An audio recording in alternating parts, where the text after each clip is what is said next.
Hello everyone, welcome to global online. Myself Priyanka आप सभी का स्वागत करती हूँ आज के हमारे सेशन में। आज हम एनटीए यूजीसी नेट एग्जामिनेशन के लिए पेपर क्रमांक 2 इतिहास का अध्ययन कर रहे हैं और इतिहास में अत्यंत महत्वपूर्ण हमें देखने को मिलता है मॉडर्न हिस्ट्री। एग्जामिनेशन के पॉइंट ऑफ व्यू से टोटल हमें 10 यूनिट इतिहास में दी हुई है, जिसमें आज के पर्टिकुलर सेशन में हम कंप्लीट मॉडर्न हिस्ट्री पर आधारित 15 प्लस एमसीक्यू प्रश्न अध्ययन करने वाले हैं। एग्जामिनेशन के पॉइंट ऑफ व्यू से यह प्रश्न आपको 100% देखने को मिलेंगे। शॉर्ट रिपीटेड फॉर्म में आपको यह प्रश्न जो है देखने को मिले हैं और मॉडर्न हिस्ट्री हमारे एग्जामिनेशन के दृष्टिकोण से अत्यंत महत्वपूर्ण पार्ट है। यहाँ से आपको जो है प्रश्न देखने को मिलेंगे, इसलिए आज का सेशन आप कंप्लीट देखिए, जिससे कि आने वाली एग्जामिनेशन में आपको पूर्णतः कंसेप्ट क्लियर हो जाएंगे मॉडर्न हिस्ट्री से रिलेटेड। साथ ही साथ यह सेशन में मैं आपको बताऊंगी कि किस प्रकार से मॉडर्न हिस्ट्री के प्रश्न जो है हमें सॉल्व करने चाहिए, जिससे कि आने वाली एग्जामिनेशन में इस पार्ट से जो कोई भी प्रश्न आपको पूछे जाए वे आप बेहतरीन वे से आप आंसर दे पाओगे। स्टार्ट करते हैं आज के सेशन को। कलकत्ता में नेशनल कॉलेज की स्थापना कब हुई? The national college in Calcutta had been established on A 14 September 1906, B 14 July 1906, C 14 March 1906 और ऑप्शन डी है 14 अगस्त 1906। देखिए यहाँ पे जो है ना नेशनल कॉलेज इन कलकत्ता, इसकी इस्टेब्लिशमेंट पूछी है कब हुई है। ठीक है, तो बंगाल नेशनल कॉलेज की शुरुआत हम देखते हैं कब हुई है। 14 अगस्त 1906 में जो है ना श्री अरविंद ने प्रथम प्रिंसिपल के रूप में जो है ना कलकत्ता नेशनल कॉलेज में शुरुआत की थी। तो Bengal national college started with Shri Aurobindo as it first principal on 14 August 1906। 1906 में जो है कलकत्ता नेशनल कॉलेज की स्थापना हुई है। ठीक है, और अरबिंदो जो है इसके पहले क्या रहे हैं, प्रिंसिपल रहे हैं।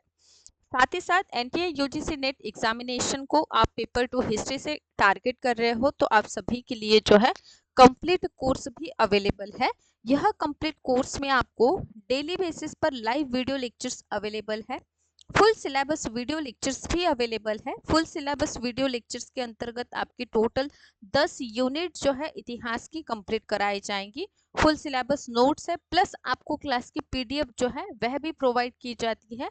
मॉक टेस्ट है आपके प्रैक्टिस के लिए, practice PYQ with detail solution मिलेगा, जिससे कि एग्जामिनेशन में सवाल किस प्रकार से पूछे जाते हैं वह भी आपको क्लियर हो जाएगा। हमारी नई बैच स्टार्ट हो रही है मंडे से। मंडे से स्टार्ट होने वाले नए बैच को आप ज्वाइन कीजिए। ज्वाइनिंग की फीस मात्र 10,000 है। इस पर आपको 20% डिस्काउंट मिलेगा और मात्र 8,000 में यह कंप्लीट कोर्स जो है अवेलेबल है विथ पेपर 1, क्योंकि पेपर 2 हिस्ट्री पर पेपर 1 फ्री ऑफ कॉस्ट है। इसलिए आज ही आप प्ले स्टोर से ग्लोबल ऑनलाइन ऐप डाउनलोड कीजिए या फिर आप ऑफिशियल नंबर्स पे कांटेक्ट कर सकते हो और ऑफिशियल नंबर से भी आप कोर्स को ज्वाइन कर सकते हो। नेक्स्ट प्रश्न है, 1906 में दादा भाई नौरोजी ने स्वदेशी और राष्ट्रीय शिक्षा के मुद्दे को मंजूरी देते हुए एक प्रस्ताव पारित किया था। ए भारतीय राष्ट्रीय कांग्रेस का कलकत्ता अधिवेशन में, बी भारतीय राष्ट्रीय कांग्रेस के लखनऊ अधिवेशन में, ऑप्शन सी भारतीय राष्ट्रीय कांग्रेस के मेरठ अधिवेशन में, या फिर डी भारतीय राष्ट्रीय कांग्रेस के लाहौर अधिवेशन में। ठीक है, तो याद रखिएगा कि 1906 में कांग्रेस का अधिवेशन हुआ था और वह जो अधिवेशन है उसके अध्यक्ष दादा भाई नौरोजी हमें देखने को मिलते हैं।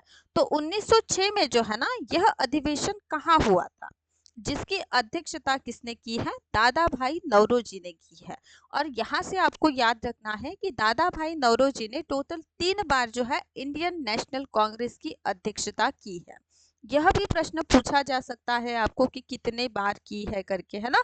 तो टोटल 3 बार इन्होंने क्या किया है, अध्यक्षता की है। और पर्टिकुलर 1906 की अगर बात करें तो 1906 में जो है कलकत्ता अधिवेशन हुआ था, है ना। भारतीय राष्ट्रीय कांग्रेस का 1906 का कलकत्ता अधिवेशन हुआ है जिसकी अध्यक्षता दादा भाई नौरोजी ने की।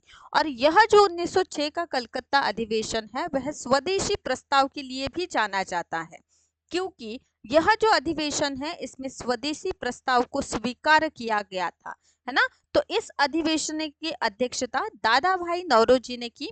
1906 के कलकत्ता अधिवेशन ही था जिसमें कांग्रेस द्वारा स्वशासन, बहिष्कार, आंदोलन, स्वदेशी एवं राष्ट्रीय शिक्षा, यह चार जो प्रस्ताव जो है ना 1906 के कलकत्ता अधिवेशन में पारित किए गए थे। और इससे पहले की घटना यानी कि क्या हो जाएगी, बंगाल का विभाजन, है ना।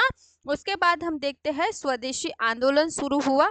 और 1906 का जब कलकत्ता अधिवेशन होता है तो कलकत्ता अधिवेशन में स्वशासन, है ना, खुद का शासन, बहिष्कार, है ना, विदेशी वस्तुओं का क्या करना, बहिष्कार, स्वदेशी का स्वीकार करना एवं राष्ट्रीय शिक्षा का प्रचार, ऐसे चार जो प्रमुख तत्व है, इसको चार प्रस्ताव को भी इसमें जो है 1906 के कलकत्ता अधिवेशन में पारित किया गया था। इसलिए यहाँ से जो है ना महत्वपूर्ण सवाल हमारे जो है बनते हैं।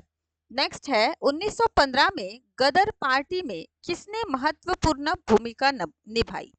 ए लाला हरदयाल, बी लाला लाजपत राय, सी बाल गंगाधर तिलक और डी इनमें से कोई भी नहीं। तो ऑप्शन डी को कट कर दीजिए, ठीक है। तो देखिए बाल गंगाधर तिलक का नाम याद रखिएगा, होम रूल से संबंधित है, ठीक है। लाला लाजपत राय जो है ना यह साइमन कमीशन का बहिष्कार करते हैं, ठीक है। तो इनका जो है ना पंजाब के क्षेत्र में बहुत महत्वपूर्ण इवन जो मूवमेंट होती है, आंदोलन है, भारतीय स्वतंत्रता आंदोलन, जो राष्ट्रीय आंदोलन होते हैं, इसमें भी दादा भाई नौरोजी लाला लाजपत राय जो है इन्होंने बहुत महत्वपूर्ण क्या निभाई है, भूमिका। तो याद रखिएगा कि हमने इससे पहले भी देखा है कि गदर आंदोलन की शुरुआत होती है और पर्टिकुलर 1915 का अगर टाइम पीरियड देखते हैं तो गदर पार्टी की जो इस्टेब्लिशमेंट हुई है, हिंदुस्तान एसोसिएशन, और बाद में इसको गदर पार्टी के नाम से भी जानते हैं, तो इसकी स्थापना में सोहन सिंह भाकना और लाला हरद्वार जो है ना बहुत महत्वपूर्ण थे। तो इसका अर्थ यहाँ पर जो है ना वेरी करेक्ट आंसर हमारा क्या हो जाएगा, 1915 में जो है गदर आंदोलन में लाला हरद्वार जो है ना इनकी महत्वपूर्ण भूमिका थी, है ना। तो गदर पार्टी का पहले का जो नाम था पैसिफिक कोर्ट हिंदुस्तान एसोसिएशन था। गदर पार्टी के संस्थापक अध्यक्ष जो है ना सोहन सिंह भाकना और लाला हरिद्वार पार्टी के सह संस्थापक थे, ठीक है। तो इसका अर्थ यहाँ पर वेरी करेक्ट आंसर ए हो गया। नेक्स्ट प्रश्न है 1921 में राजा राममोहन रॉय ने बंगाल में त्रैमासिक पत्रिका शुरू की। तो यह जो त्रैमासिक पत्रिका है वह कौन सी है, ठीक है। तो ए संवाद कौमुदी, बी बंगाली पुनर्जागरण, सी बंगाल गैजेट, या फिर डी ब्राह्मणवादी, ठीक है। तो पर्टिकुलर देखिए इस प्रश्न में जो है ना आपको क्रोनोलॉजिकल जब कभी प्रश्न पूछा जाए, है ना, और क्रोनोलॉजिकल सेट करने के लिए जो है ना ऐसे प्रश्न आपको बहुत बार जो है एग्जामिनेशन में पूछे जाते हैं। इसका अर्थ क्रोनोलॉजिकल जो भी हमारे न्यूज़ पेपर है ना, किसके द्वारा शुरू हुए, कब शुरू हुए, यह भी एक महत्वपूर्ण प्रश्न जो है ना यहाँ से बनता है। और ऐसे महत्वपूर्ण प्रश्नों को आपको आंसर देने के लिए जो है ना क्रोनोलॉजी पता होनी चाहिए, ठीक है। तो याद रखिएगा कि यह संवाद कौमुदी है और संवाद कौमुदी न्यूज़पेपर 1821 में राजा राममोहन रॉय द्वारा जो है ना बंगाल में शुरू किया गया था, है ना। तो ऐसा भी पूछा जाता है कि संवाद कौमुदी कहाँ शुरू किया गया, है ना। तो संवाद कौमुदी का जो न्यूज़ पेपर है या फिर मासिक पत्रिका है वह बंगाल से निकला था। कहाँ से, बंगाल से। किसने शुरू किया, तो राजा राममोहन रॉय। तो 1821 में जो है राजा राममोहन रॉय ने बंगाल त्रैमासिक संवाद कौमुदी की शुरुआत की है, ठीक है।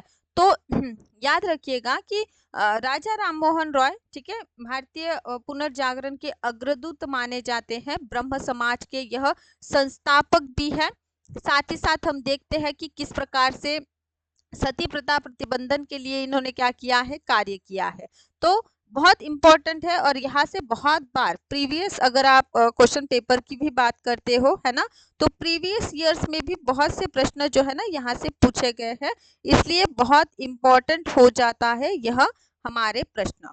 ओके, तो नेक्स्ट वन की तरफ बढ़ते हैं। 1857 के विद्रोह के बाद पहला व्यक्ति जो सशस्त्र विद्रोह के माध्यम से ब्रिटिश शासन को उखाड़ फेंकना चाहता था और भारत में स्वशासन स्थापित करना चाहता था, वह था ए बख्त खां, बी नाना साहिब, सी वासुदेव बलवंत फड़के और डी है जंग बहादुर राणा।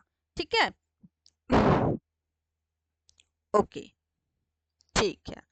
तो याद रखिएगा कि यहाँ पर जो हमें प्रश्न पूछा गया है, 1817 विद्रोह के बाद पहले व्यक्ति जो सशस्त्र विद्रोह के माध्यम से ब्रिटिश सत्ता को उखाड़ना चाहते थे, तो यह है वासुदेव बलवंत फड़के। इनको आद्य क्रांतिकारी, महाराष्ट्र के आद्य क्रांतिकारक माना जाता है ना। तो इन्होंने 1857 के विद्रोह के बाद पहले व्यक्ति थे जिन्होंने सशस्त्र विद्रोह के माध्यम से ब्रिटिश शासन को उखाड़ फेंकना चाहते थे, है ना। भारत में स्वशासन स्थापित करना चाहते थे, वह थे वासुदेव बलवंत फड़के। नेक्स्ट प्रश्न है, 1866 में लंदन में ईस्ट इंडिया एसोसिएशन की स्थापना किसने की?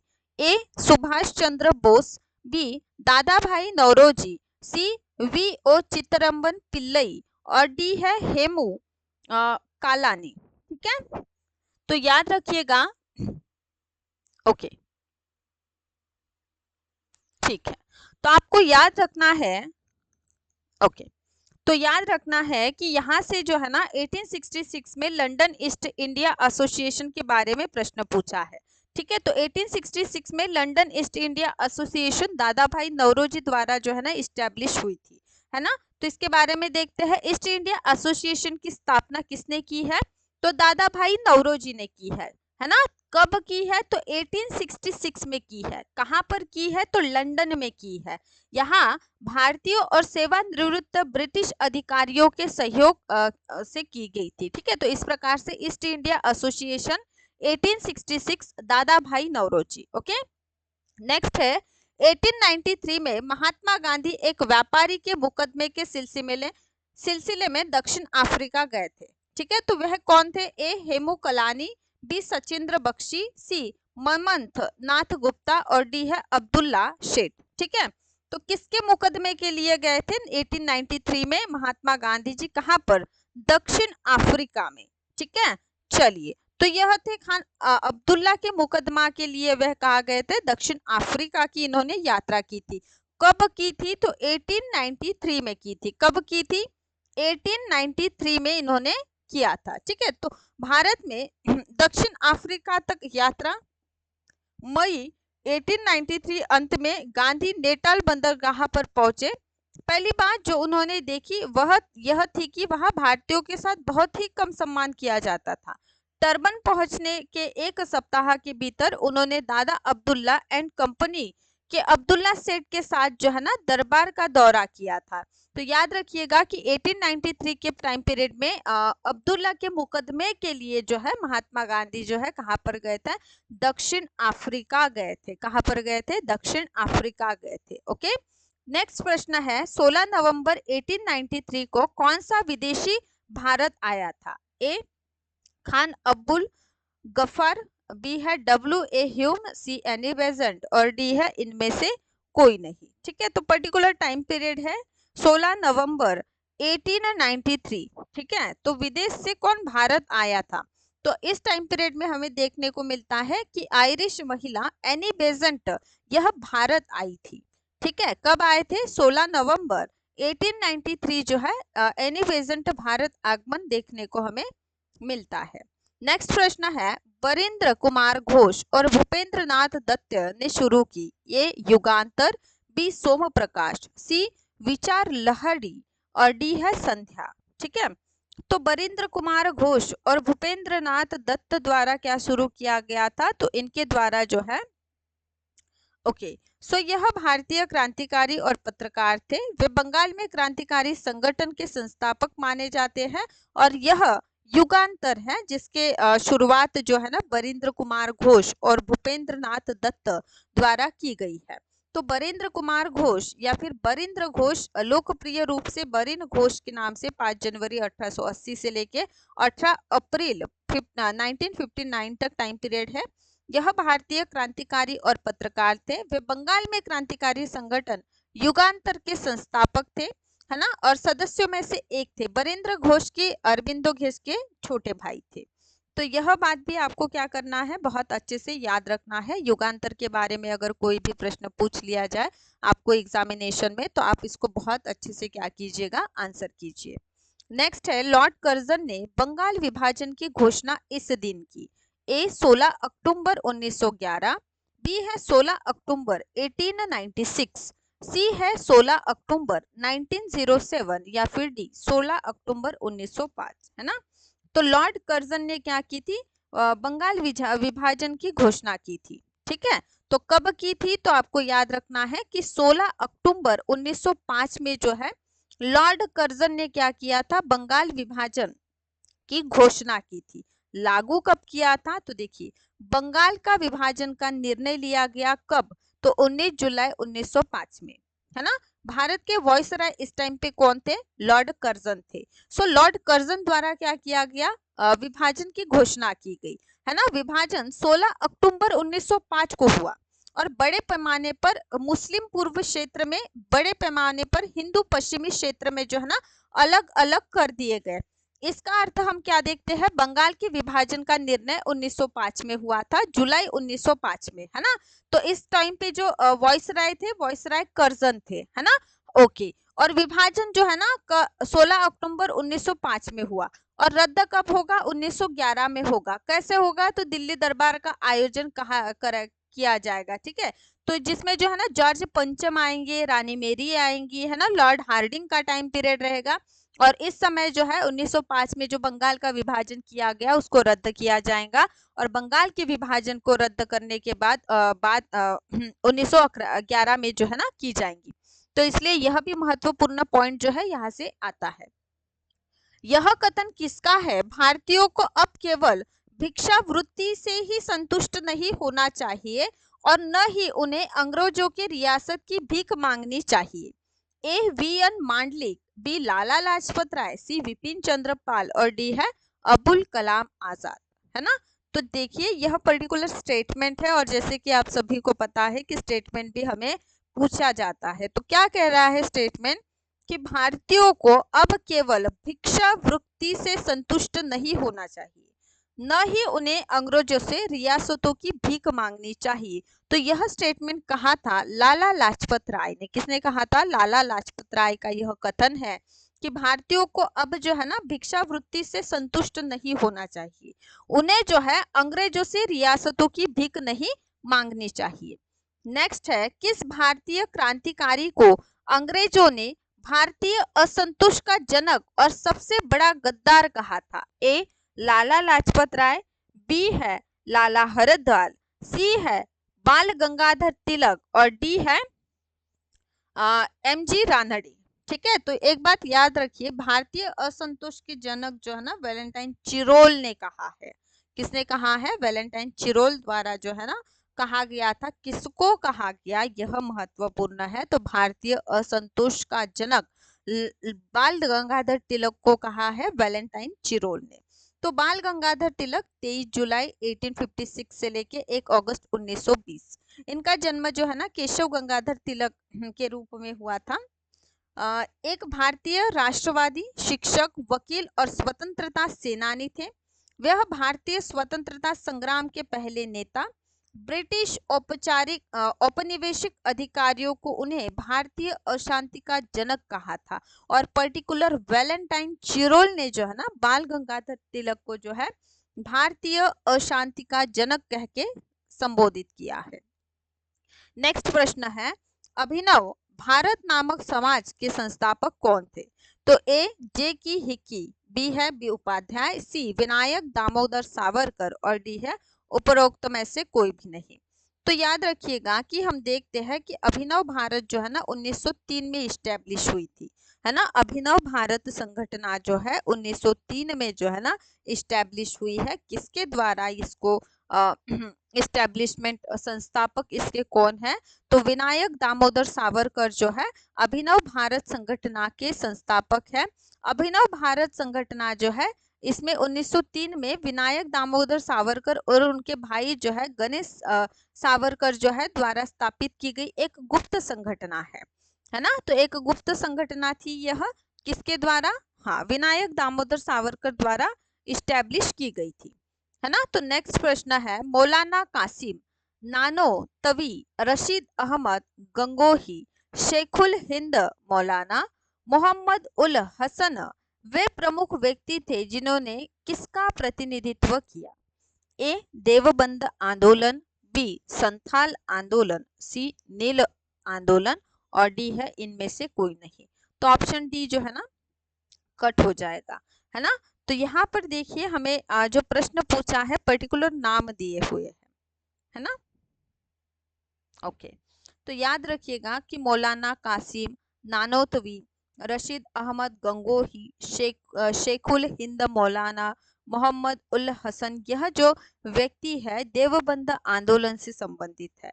तो 1857 में भारतीय विद्रोह के बाद 21 मई 1866 में जो है ना मौलाना मोहम्मद कासिम नानोतवी द्वारा दारुल हलूम देवबंद शिक्षण केंद्र की स्थापना की गई थी और देवबंद इस्लामी आंदोलन की शुरुआत दारुल उलूम से हुई थी।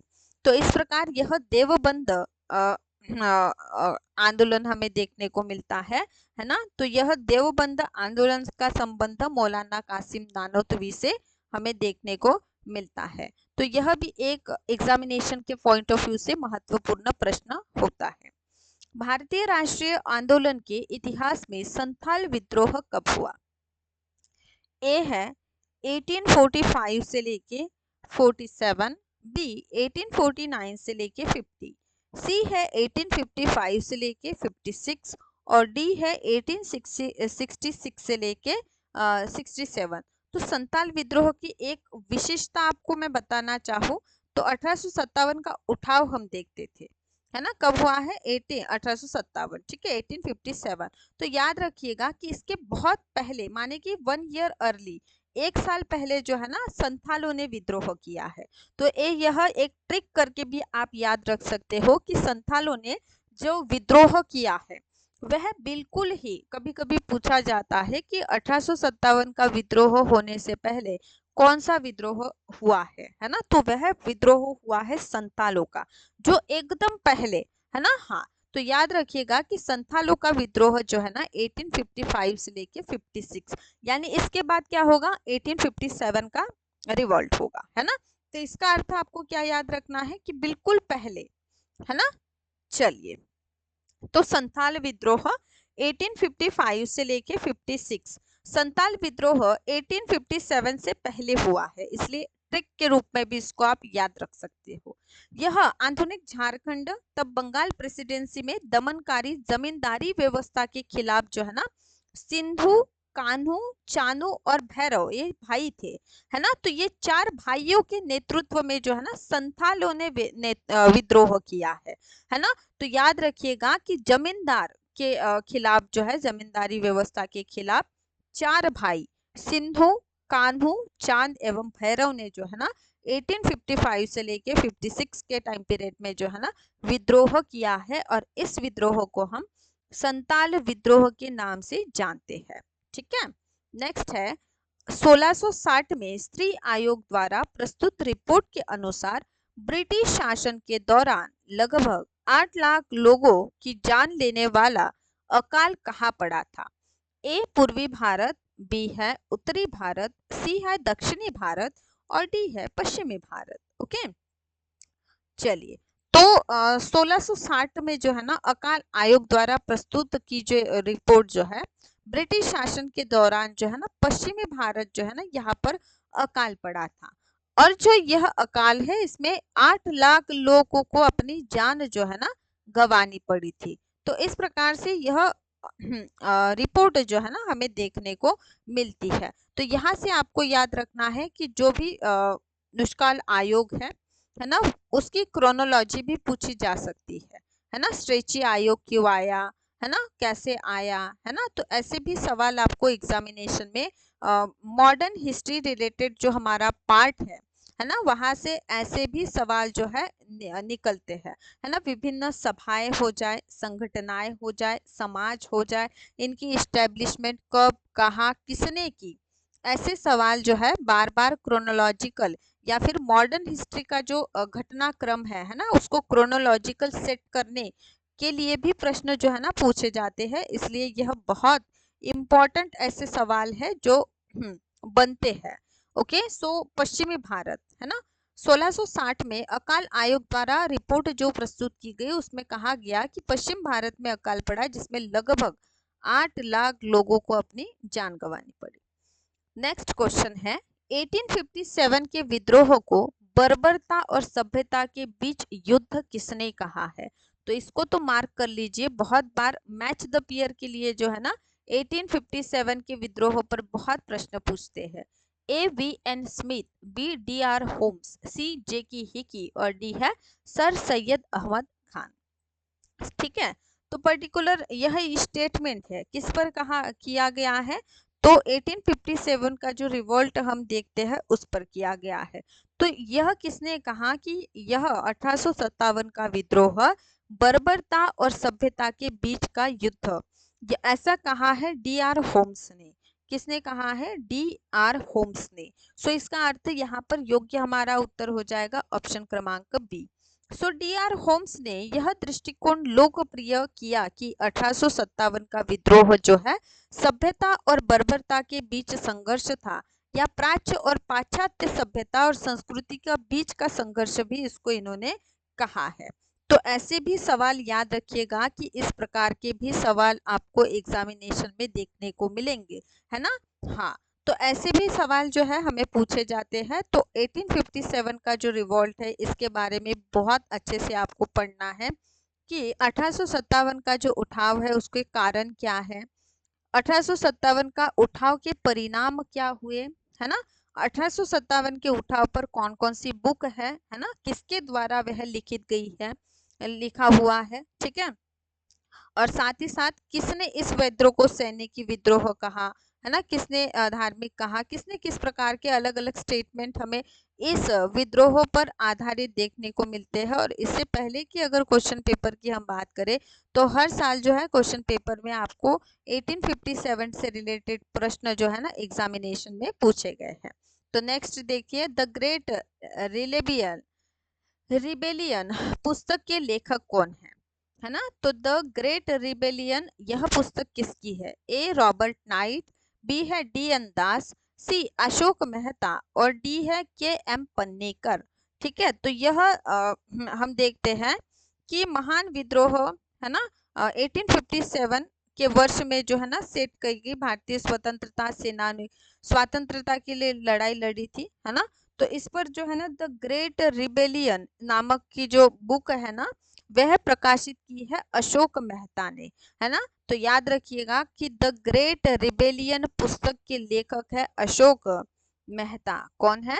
अशोक मेहता है, इसलिए इसको भी आपको याद रखना है ना।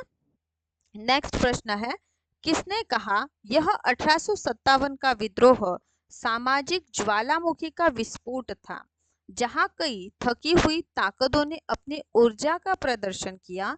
विस्फोट के बाद पूरी सामाजिक स्थलाकृति बदल गई थी। विद्रोह के निशान गहरे और चमकदार बने रहे। ए जे K Hicky, B Ashok Mehta, सी के एम पन्नेकर और डी है उपरोक्त में से कोई भी नहीं, है ना। तो पर्टिकुलर देखिए ऐसे भी स्टेटमेंट जो है ना पूछे जाते हैं, ठीक है। तो सामाजिक ज्वालामुखी का विस्फोट, है ना, तो इस प्रकार से किसने कहा है ना।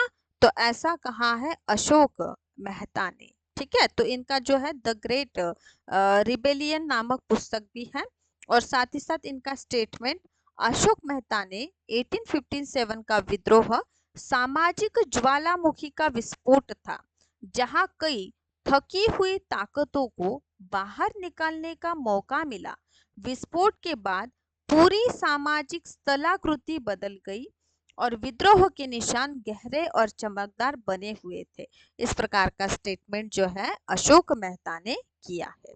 नेक्स्ट है, शिशिर कुमार घोष, शंभू चंद मुखर्जी, काली मोहन दास और योगेश चंद्र दत्त इसके संपादन है। ए अमृत बाजार पत्रिका, बी हिंदू, सी सुधारक और डी है युगांतर। ठीक है, तो याद रखिएगा कि शिशिर कुमार घोष, शंभू चंद्र मुखर्जी, काली मोहन दास, ये सभी जो व्यक्ति हैं संपादक थे अमृत बाजार पत्रिका के, है ना। तो यह अमृत बाजार पत्रिका इंपॉर्टेंट हो जाती है एग्जामिनेशन के पॉइंट ऑफ व्यू से कि इसके संपादक कौन थे करके, तो यहाँ से भी प्रश्न उपस्थित होते हैं। नेक्स्ट, किस ब्रिटिश अधिनियम ने केंद्र में अखिल भारतीय संघ की स्थापना का प्रावधान किया? ए भारत सरकार अधिनियम 1935, बी भारत सरकार अधिनियम 1919, सी भारतीय स्वतंत्रता अधिनियम 1947 या डी पंजीकरण अधिनियम 1908। ठीक है, तो संघ मैंने कल भी आपको पढ़ाया था, है ना, संघ, है ना, रियासती संघ, है ना, इस बारे में मैंने आपको कल के सेशन में भी बताया है ना। तो यहाँ से देखिए आज फिर से एक महत्वपूर्ण सवाल यहाँ हमें देखने को मिलता है। ठीक है, तो हम देखते हैं भारत सरकार अधिनियम 1935 जो है, इसमें जो है ना केंद्र में अखिल भारतीय संघ की स्थापना का प्रावधान किया गया था। और देखिए भारत सरकार अधिनियम 1935 में व्याख्या करने के साथ संघीय मामलों से संबंधित विवादों का निपटारा करने के लिए संघीय न्यायालय की स्थापना का प्रावधान भी किया गया। इस प्रावधान किया गया कि संघीय न्यायालयों में एक मुख्य न्यायाधीश तथा अधिकतम 6 न्यायाधीश जो है ना होने चाहिए। तो यह हमें कहाँ देखने को मिलता है? 1935 का भारत सरकार अधिनियम जो है, इस अधिनियम में हमें यह महत्वपूर्ण बातें जो है देखने को मिलती है। नेक्स्ट प्रश्न है, कैबिनेट मिशन दिल्ली पहुंचा ए 24 अगस्त 1946 को, बी है 24 मई 1946, सी है 24 मार्च 1946 या फिर डी 24 अप्रैल 1946। ओके, सो कैबिनेट मिशन के बारे में हम देखते हैं, है ना। कैबिनेट मिशन ब्रिटिश सरकार से सत्ता हस्तांतरण भारतीय नेतृत्व में करने के लिए आया था, है ना, जिसमें भारत की एकता बनाए रखना और स्वतंत्रता प्रदान करना, यह कैबिनेट मिशन आने का उद्देश्य था, है ना। तो कैबिनेट मिशन भारत कब आया है? तो एक बात याद रखिए, यहाँ से हमें देखने को मिलता है कि एक कॉमन बात दिख रही है। क्या कॉमन है? 1946, यह जो एक अंक है वह कॉमन है। इसका अर्थ एक बात, 1946 में क्या आया है? कैबिनेट मिशन आया है। डेट पूछ रहा है ना, क्या पूछ रहा है? डेट। तो याद रखिए 24 मार्च 1946 को जो है कैबिनेट मिशन दिल्ली पहुंचा। तो 1946 का कैबिनेट मिशन भारत आया, जिसका उद्देश्य क्या था? तो ब्रिटिश सरकार से सत्ता का हस्तांतरण भारतीय नेतृत्व को करना, जिसका उद्देश्य भारत की एकता बनाए रखना और इसे स्वतंत्रता प्रदान करना था, जो आया है दिल्ली में 24 मार्च 1946 को। Okay okay, so next one है, हाँ अगला सवाल हम देखते हैं। ओके, तो अगला सवाल है, ब्रिटिश सरकार ने भारतीय कम्युनिस्ट पार्टी को अवैध घोषित किया कब? 1924, बी 1934, सी 1930 और डी है 1939 को। ठीक है, चलिए चलिए, तो देखिए अवैध घोषित किया माने कि क्या होगा कि पार्टी जो है इसके कामकाज जो है ना उस पर प्रतिबंध लगा दिया जाएगा। तो यह प्रतिबंध कब लगाया गया था? तो ना याद रखिएगा कि ब्रिटिश सरकार ने जो है भारतीय कम्युनिस्ट पार्टी जो है इसकी गतिविधियों पर 1934 में जो है बैन कर दिया था, है ना। ब्रिटिश सरकार भारत में कम्युनिस्ट की गतिविधियों के पक्ष में नहीं थी और 23 जुलाई 1934 में इसने पार्टी के जो कामकाज है इस पर प्रतिबंध लगा दिया था। नेक्स्ट प्रश्न है, किस ब्रिटिश अधिनियम के तहत गवर्नर के प्रांतों और रियासतों की रियासत के साथ भारत संघ की स्थापना का प्रावधान किया गया था। ए भारत सरकार अधिनियम 1918, बी भारत सरकार अधिनियम 1925, सी भारत सरकार अधिनियम 1930 या फिर भारत सरकार अधिनियम 1935, जिसमें संघीय न्यायालय की सिफारिश हमें देखने को मिलती है कि संघीय न्यायालय रहेगा और संघीय न्यायालय के एक मुख्य न्यायाधीश और मुख्य न्यायाधीश को हेल्प करने के लिए 6 न्यायाधीश, है ना। तो ये सब कहाँ पर हमने पढ़ा है, तो ये सब बातें हमने भारत सरकार अधिनियम 1935 में हमने देखा है। तो भारत सरकार अधिनियम 1935 जो है भारतीय संघ की स्थापना का प्रावधान इसमें किया गया, जो ब्रिटिश भारत और कुछ सभी जो रियासतें हैं उनसे मिलके बना था। नेक्स्ट, महात्मा गांधी और डॉक्टर बी.आर. आम्बेडकर के बीच पूना समझौता कब हुआ? ए 1920, बी है 1925, सी 1928 या फिर डी 1932, है ना। तो हम देखते हैं कि किस प्रकार से गोलमेज परिषद होती है। गोलमेज परिषद होने के बाद हम क्या देखते हैं, तो श्वेत पत्रिका जो है ना उसको लाया जाता है ना। इसके उपरांत हम देखते हैं पुणे करार होता है। कभी अगर पूछ लिया जाए कि पुणे करार किसके मध्य हुआ है, तो याद रखिएगा कि महात्मा गांधी जी और डॉक्टर बी.आर. आम्बेडकर के मध्य क्या हुआ था, पूना करार हुआ था, पूना समझौता हुआ है ना। हाँ, तो प्रश्न पूछ रहा है कि कब हुआ है ना। तो पूना करार हुआ है 1932 में, है ना। देखिए यहाँ से बहुत ही इम्पोर्टेंट सवाल जो है ना आता है ना। किसने कराया, कब कराया, है ना, कहाँ पर हुआ, पुणे में हुआ। ठीक है, तो डॉक्टर बाबा साहेब आम्बेडकर और महात्मा गांधी जी के बीच में जो है ना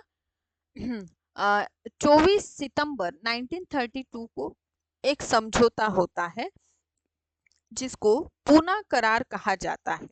महात्मा गांधी जी ने आमरण उपोषण तोड़ने के लिए पंडित मदन मोहन मालवीय और डॉक्टर बी.आर. आम्बेडकर, है ना, दलित के नेता के रूप में पूना के एरवेड़ा सेंट्रल जेल में जो है ना यह समझौता, जिसको पूना करार 1932 कहा जाता है, वह हुआ है।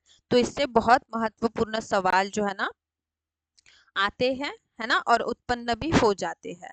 तो इससे याद रखिएगा कि बैरिस्टर जयकर जो है ना, हाँ, उनका भी सहयोग रहता है। नेक्स्ट है, ब्रिटिश प्रधानमंत्री एटली ने हाउस ऑफ कॉमन्स में भारत से अंग्रेजी की वापसी की घोषणा की। ए 20 फरवरी 1942, बी है 20 फरवरी 1947, सी है 20 मार्च 1947 या फिर डी 20 मार्च 1942, है ना। तो ब्रिटिश प्रधानमंत्री एटली, है ना, इन्होंने घोषणा कब की है, तो ब्रिटेन के प्रधानमंत्री क्लेमेंट एटली जो है ना हाउस ऑफ कॉमन में घोषणा करते हैं क्या, कि जून 1948 से पहले जो है सत्ता, है ना, हस्तांतरित कर दी जाएंगी, यानी ब्रिटिश भारत छोड़ देंगे, ऐसी घोषणा की थी। किसने की थी? क्लेमेंट एटली ने की थी। कब की थी? कि देखिए इन्होंने बाउंड्री बताई, क्या बताई थी कि जून, है ना, जून 1948 से पहले क्या कर देंगे, ब्रिटिश भारत छोड़ देंगे। तो देखिए यहाँ पर 20 फरवरी 1947। सो ब्रिटिश प्रधानमंत्री क्लेमेंट एटली ने हाउस ऑफ कॉमन में जो है ना भारत से अंग्रेजों की वापसी की घोषणा की थी 20 फरवरी 1947 को।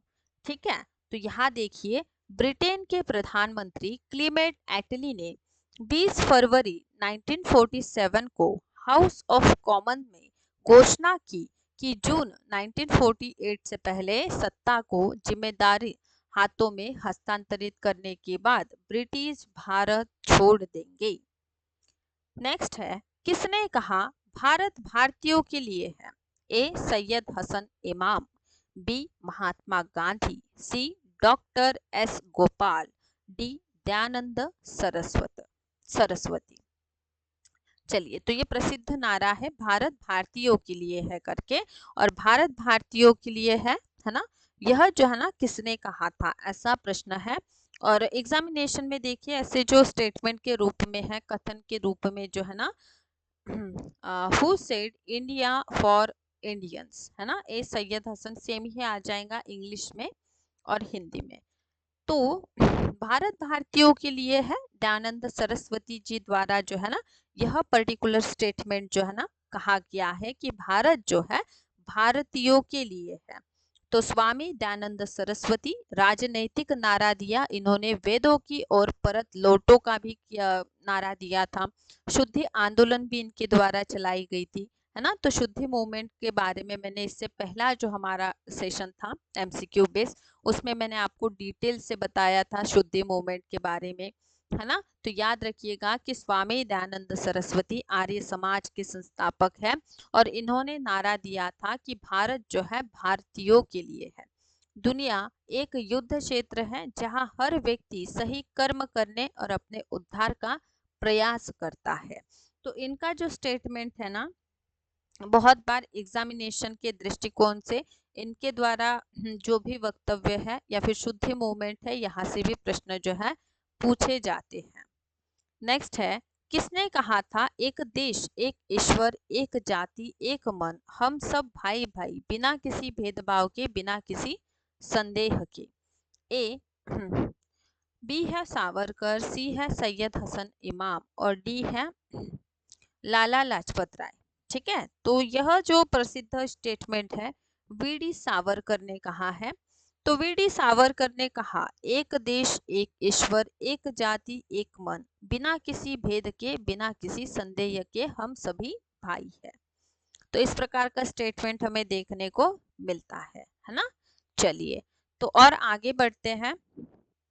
चलिए, तो जब हम और आगे बढ़ जाते हैं तो यूनाइटेड इंडिया हाउस ने संयुक्त राज्य अमेरिका में भारतीयों के बीच एकता का आयोजन किया। कब? ए 1906, बी है 1908, सी है 1910 और डी है 1917। तो याद रखिएगा। चलिए, मॉडर्न हिस्ट्री से जो महत्वपूर्ण प्रश्न बनते हैं, यहाँ से मैं आपको बता दूं कि अगर हिस्ट्री के सिलेबस की बात करें तो टोटल 3 यूनिट्स जो है हमारी मॉडर्न हिस्ट्री पर आधारित है और इसमें क्रोनोलॉजिकल प्रश्न जो है ना पूछे जाते हैं। सेकेंडली, स्टेटमेंट यहाँ से बहुत इंपॉर्टेंट हो जाती है। जितने भी समाज है इसको बहुत एक बार रिवाइज कर लीजिए कि समाज की स्थापना किसने की, कब की, है ना, कहाँ की, है ना, इसको याद रखिएगा। सेकेंडली, मॉडर्न हिस्ट्री के जो एक पर्टिकुलर घटनाक्रम है, जैसे 1885 से इंडियन नेशनल कांग्रेस है ना 1920 तक ले लीजिए, 1920 के बाद गांधी युग शुरू हो जाएगा, तो गांधी युग की घटनाएं, इवन इंडियन नेशनल कांग्रेस जो है ना, तो इनके अधिवेशन भी हमारे एग्जामिनेशन के पॉइंट ऑफ व्यू से बहुत इंपॉर्टेंट हो जाते हैं, है ना। तो इतना ही नहीं, और मैं आपको बताना चाहूंगी कि किस प्रकार से इससे पहले के सेशन में भी मैंने आपको पूर्णतः इंडियन नेशनल कांग्रेस पे किस प्रकार से सवाल पूछे जा सकते हैं इस बारे में भी बताया है। अगर आपने वह सेशन नहीं देखा है तो ज़रूर से देखिएगा, है ना। आप सभी को एग्जामिनेशन के लिए बहुत उससे हेल्प हो जाएगी और ज़रूर से अगर क्रोनोलॉजिकल प्रश्न आपको पूछे गए तो आप बहुत अच्छे वे से उसको आंसर दे पाओगे। ओके, सो यूनाइटेड इंडिया हाउस ने संयुक्त राज्य अमेरिका में भारतीयों के बीच एकता का आयोजन किया।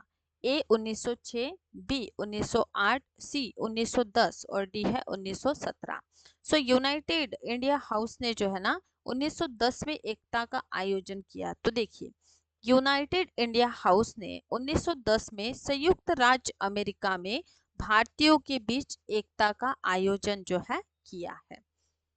ओके, तो इस प्रकार से इसका करेक्ट आंसर 1910 हो जाता है।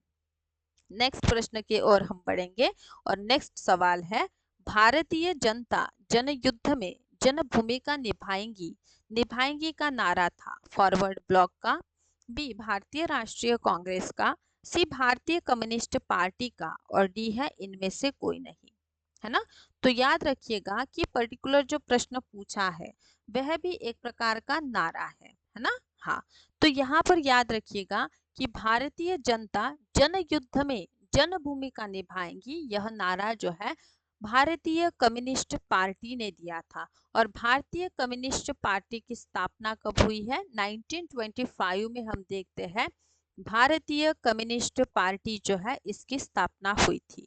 उसकी यह पार्टी का मुख्य नारा था भारतीय जनता को जनयुद्ध में जन भूमिका निभाने के लिए प्रेरित करना, है ना। तो भारतीय कम्युनिस्ट पार्टी 1925, यह भी बात आपको क्या करना है, याद रखना है। अगर क्रोनोलॉजिकल आपको पार्टीज के बारे में पूछ लिया जाए तो उसमें आपको याद रखना है कि भारतीय कम्युनिस्ट पार्टी, जैसे इंडियन नेशनल कांग्रेस को हम देखते हैं कि इंडियन नेशनल कांग्रेस की इस्टेब्लिशमेंट 1885 को हुई है, उसी प्रकार से यह जो है भारतीय कम्युनिस्ट पार्टी की स्थापना 1925 में हमें देखने को मिलती है।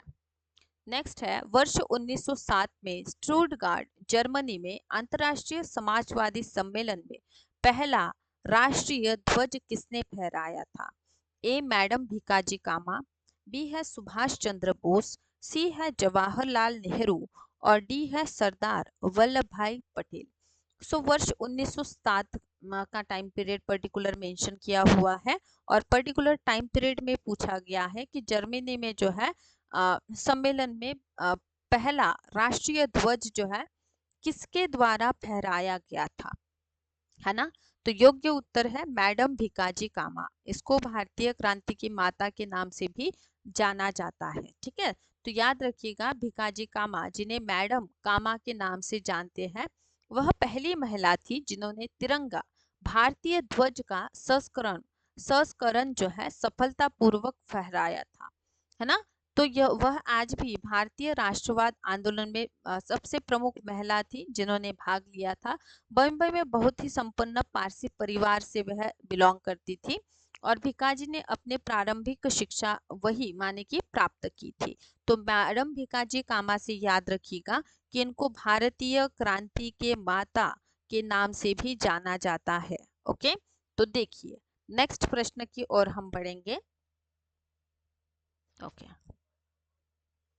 चलिए, तो नेक्स्ट प्रश्न है 1942 में किसने अंग्रेजों से भारत को भगवान के हाथों में छोड़ देने की अपील की थी? ए है जवाहरलाल नेहरू, बी है मोहम्मद अली जिन्ना, सी सरदार वल्लभ भाई पटेल और डी है महात्मा गांधी। तो 1942 के बारे में कहा है ना। 1942 में अंग्रेजों से भारत को भगवान के हाथ छोड़ने की अपील महात्मा गांधी जी ने की थी, है ना। चलिए, तो मई 1942 में महात्मा गांधी ने ब्रिटेन से कहा भारत को भगवान के भरोसे छोड़ दो, अगर यह बहुत ज्यादा है तो इसे अराजकता के हवाले कर दो। जुलाई 1942 में हम देखते हैं वर्धा में कांग्रेस की कार्य समिति की बैठक होती है और यहाँ पे जो है ना प्रस्ताव में मांग रखी गई कि भारत में ब्रिटिश शासन को तुरंत खत्म कर देना चाहिए। इसीलिए हम देखते हैं 1942 में जो है ना भारत छोड़ो आंदोलन जो है शुरू हुआ था, है ना। कौन सा आंदोलन शुरू हुआ था? भारत छोड़ो आंदोलन। ठीक, सो नेक्स्ट प्रश्न है, व्यक्तिगत सत्याग्रह प्रतीकात्मक और अहिंसक प्रकृति का प्रारंभ कब हुआ? ए 17 अक्टूबर 1942, बी है 17 अक्टूबर 1940, सी है 17 अक्टूबर 1939, डी है 17 अक्टूबर 1938, है ना।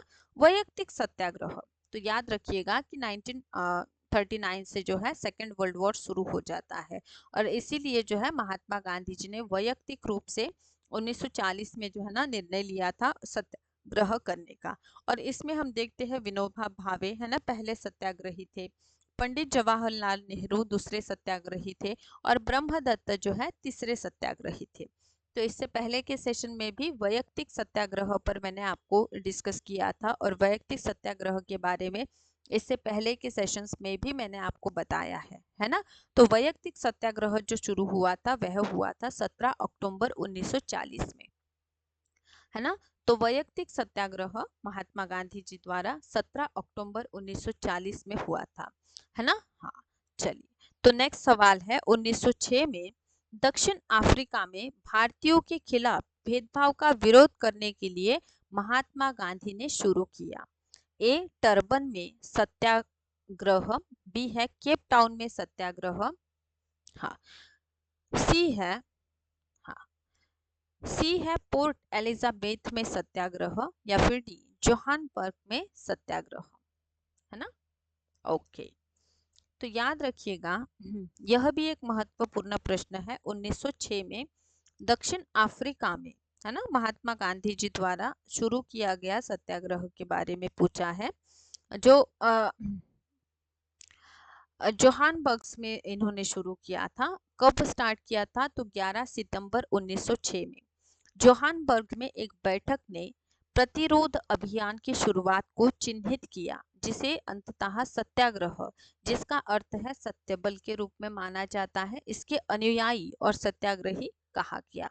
तो देखिए, दक्षिण अफ्रीका 1893 में जब महात्मा गांधी जी दक्षिण अफ्रीका गए, है ना, तो वहां भी उन्हें क्या हुआ, थोड़ा वर्ण भेद का सामना करना पड़ा, है ना। हाँ, चलिए, तो नेक्स्ट प्रश्न है, 1939 में ब्रिटिश सरकार द्वारा भारत के लोगों से परामर्श किए बिना भारत को द्वितीय विश्व युद्ध में शामिल करने के विरोध में कांग्रेस ने कौन सा नारा दिया? ए, करो या मरो, नहीं करेंगे नहीं लड़ेंगे, सी है न कोई भाई न कोई पाई, डी है इनमें से कोई नहीं। ठीक है, तो याद रखिए 1942 में करे या मरेंगे ऐसा नारा दिया था। नहीं करेंगे नहीं लड़ेंगे, ये नहीं है ना, इनमें से कोई भी नहीं, ये भी हमारा क्या हो जाता है, स्किप हो जाता है ना। तो हम आगे बढ़ते हैं।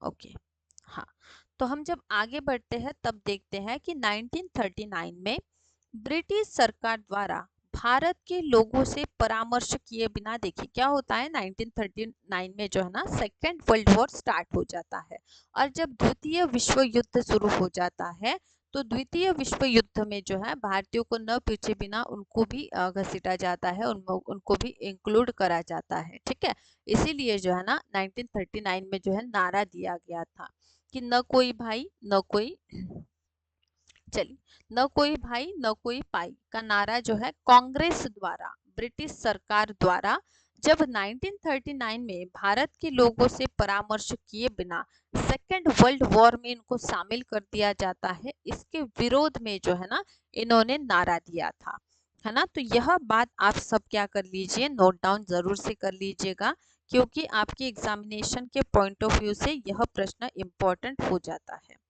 नेक्स्ट है, सुभाष चंद्र बोस भारतीय राष्ट्रीय कांग्रेस के अध्यक्ष चुने गए कब?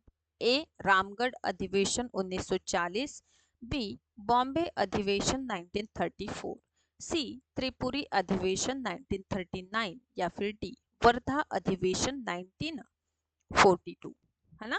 तो सुभाष चंद्र बोस, है ना, तो सुभाष चंद्र बोस के बारे में प्रश्न पूछा गया है कि भारतीय राष्ट्रीय कांग्रेस के अध्यक्ष के रूप में इनको कब चुना गया था? तो इनको चुना गया था त्रिपुरी अधिवेशन, है ना, और त्रिपुरी अधिवेशन से याद रखिएगा कि त्रिपुरी अधिवेशन कब हुआ है, तो 1939 में त्रिपुरी अधिवेशन में कांग्रेस के अध्यक्ष कौन चुने गए थे? तो सुभाष चंद्र बोस जो है ना चुने गए थे। इनको विरुद्ध में जो है ना सिताभी पट्टारमैया थे, जिनकी क्या हुई थी, हार हुई थी। लेकिन जब सुभाष चंद्र बोस जीत जाते हैं, उसके बाद वह त्याग दे देते हैं, राजीनामा दे देते हैं, इसलिए जो है ना नेक्स्ट जो है कांग्रेस के अध्यक्ष बनते हैं। ठीक है, लेकिन याद रखिएगा कि सुभाष चंद्र बोस जो है 1939 में क्या होते हैं, त्रिपुरी अधिवेशन के अध्यक्ष होते हैं। ठीक है, चलिए, तो सुभाष चंद्र बोस और कांग्रेस त्रिपुरी अधिवेशन संपन्न हुआ था कब? 1939 में। ब्रिटिश सरकार चाहती थी, बोस धुरी राष्ट्र और गांधी बोस संघर्ष में रुचि ले रही थी। इसी में दिसंबर 1938 ने बोस ने जर्मनी नाजी पार्टी के दो प्रतिनिधित्व के साथ जो है बैठक की थी। ओके, तो इस प्रकार से हम देखते हैं सुभाष चंद्र बोस जो क्या थे, त्रिपुरी अधिवेशन के अध्यक्ष थे, है ना। तो यह प्रश्न भी यहाँ से बहुत इम्पोर्टेंट जो है आप सभी के लिए हो जाता है, और एग्जामिनेशन के दृष्टिकोण से याद रखिए इम्पोर्टेंट प्रश्न है। बाल गंगाधर तिलक ने 1881 में दो समाचार पत्र प्रकाशित करके भारतीयों में नई जागृति लाने का अभियान शुरू किया। वह दो पत्र कौन से थे? ए मराठा और केसरी, बी मराठा और संवाद, सी मराठा और केसरी, संवाद और केसरी, और डी है संवाद और कुमुदी। याद रखिएगा कि 1881 के टाइम पीरियड में बाल गंगाधर तिलक द्वारा जो है ना न्यूज पेपर शुरू किया गया था, है ना। तो दो न्यूज़पेपर कौन से थे, एक था मराठा और एक था केसरी, एक मराठी में था एक इंग्लिश में था, ठीक है। तो 1881 में दो समाचार पत्र इनके द्वारा क्या किए गए थे, शुरू किए गए थे, पब्लिश किए गए थे, है ना। एक समाचार पत्र कौन सा था, एक था मराठा जो कौन सी भाषा में था, अंग्रेजी भाषा में प्रकाशित हुआ करता था, और एक था केसरी जो कौन सी भाषा में, मराठी भाषा में प्रकाशित हुआ करता था, है ना।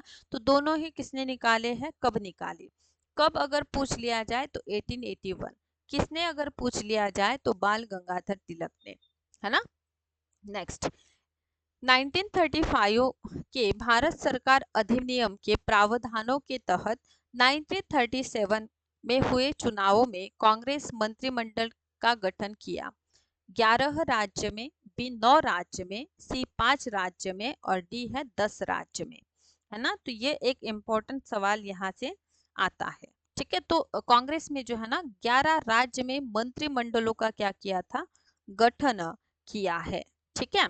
तो भारत सरकार अधिनियम 1935 के अनुसार जो है ना 1936-37 में क्या होता है, प्रांतीय चुनाव होते हैं, और जब प्रांतीय चुनाव होते हैं इसमें 11 प्रांतों में जीत होती है, जिनमें मद्रास, मध्य प्रांत, बिहार, उड़ीसा, संयुक्त प्रांत, बॉम्बे प्रेसिडेंसी, असम, NWFP, बंगाल, पंजाब और सिंध का क्षेत्र जो है, ऐसे टोटल 11 प्रांत में कांग्रेस क्या करती है, मंत्रिमंडल बिठाती है। नेक्स्ट, अंग्रेजों ने भारतीय असंतोष का जनक किसको कहा है, ए बाल गंगाधर तिलक, बी लाला हरदयाल, सी लाला लाजपत राय, और डी है इनमें से कोई नहीं। तो भारतीय असंतोष का जनक कहा गया है बाल गंगाधर तिलक को, है ना। और बाल गंगाधर तिलक से आपको याद रखना है, बाल गंगाधर तिलक से आपको याद रखना है कि वैलेंटाइन चिरोल जो है, वैलेंटाइन चिरोल ने बाल गंगाधर तिलक को भारतीय असंतोष का जनक कहा है। बाल गंगाधर तिलक, है ना, 23 जुलाई 1856, इनका मृत्यु 1 अगस्त 1920, है ना। हाँ, तो इन्होंने एक भारतीय राष्ट्रवादी, शिक्षक, वकील और स्वतंत्रता सेनानी थे। वे भारतीय स्वतंत्रता संग्राम के नेता, ब्रिटिश औपनिवेशिक अधिकारियों ने उन्हें भारतीय अशांति का जनक कहा। इन्होंने उन्हें जो है ना लोकमान्य की क्या दी गई है, उपाधि दी है, तो इनको जो है लोकमान्य तिलक के नाम से भी जाना जाता है ना। तो देखिए जिसका अर्थ क्या होता है, लोकमान्य तिलक, है ना। तो लोक क्या करते हैं, लोगों द्वारा स्वीकार किया गया नेता, है ना, यानी कि क्या हो गया, लोकमान्य हो गया, है ना। तो इस प्रकार से बाल गंगाधर तिलक भारतीय असंतोष का जनक किसने कहा, वैलेंटाइन चिरोल ने कहा है। नेक्स्ट है, 1893 में हिंदू धर्म में बाधाएं दूर करने के लिए सोसाइटी की स्थापना की गई, ए दयानंद सरस्वती ने, बी राजा राम मोहन रॉय ने, सी चाफेकर बंधु ने, और डी है इनमें से कोई नहीं। याद रखिएगा कि 1893 में जो है चाफेकर बंधु ने सभा स्थापन की थी हिंदू धर्म में बाधा, देखिए उन्होंने शारीरिक सैन्य, चलिए ओके, चलिए ठीक है, तो हम देखते हैं, ओके। उन्होंने शारीरिक और सैन्य प्रशिक्षण के लिए चाफेकर क्लब नामक संघ गठन किया, जिसे हिंदू धर्म को बाधाएं दूर करने के लिए समाज भी कहा जाता है। उनकी गतिविधियां अंधेरे में प्रमुख समाज सुधारों पर हमला करना, बॉम्ब के एक्सप्लेनेट के पास लाना, परीक्षा पंडाल जलाना, है ना। वे गणपति मेलों में सक्रिय सदस्य बने, शिवाजी के साहसिक कारनामों के लिए उनकी प्रशंसा करते हुए जोश से भरे गीत, है ना, हिंदू धर्म को नष्ट करने वाले दुश्मनों का खून करना, ये सभी इसमें क्या था, शामिल था।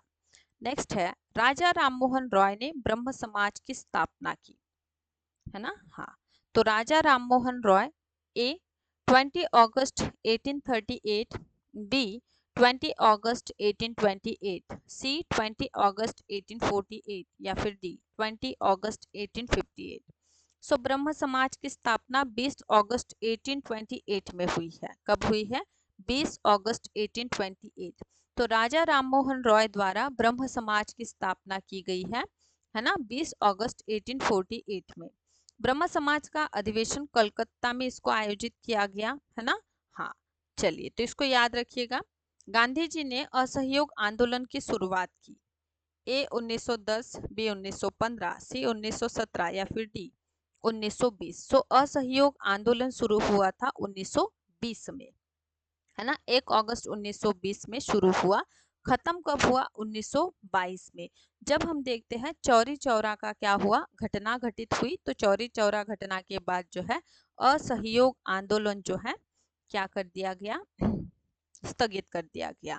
नेक्स्ट है, स्वामी सहजानंद सरस्वती प्रथम अध्यक्ष थे। ए अखिल भारतीय हिंदू महासभा, बी अखिल भारतीय एकता महासभा, सी अखिल भारतीय किसान महासभा और डी है इनमें से कोई नहीं। तो स्वामी सहजानंद हम देखते हैं अखिल भारतीय किसान महासभा के क्या थे? अध्यक्ष थे। ओके, सो अखिल भारतीय किसान सभा भारतीय कम्युनिस्ट पार्टी की किसानों की शाखा थी। बिहार में किसान सभा का आंदोलन स्वामी सहजानंद सरस्वती के नेतृत्व में किया गया। ठीक है, तो याद रखिएगा। इसी प्रकार से सेशन को देखते रहिए। सेशन को लाइक कीजिए, शेयर कीजिए, साथ ही साथ मंडे से हमारी बैच स्टार्ट हो रही है, बैच को ज्वाइन कीजिए। Thank you so much.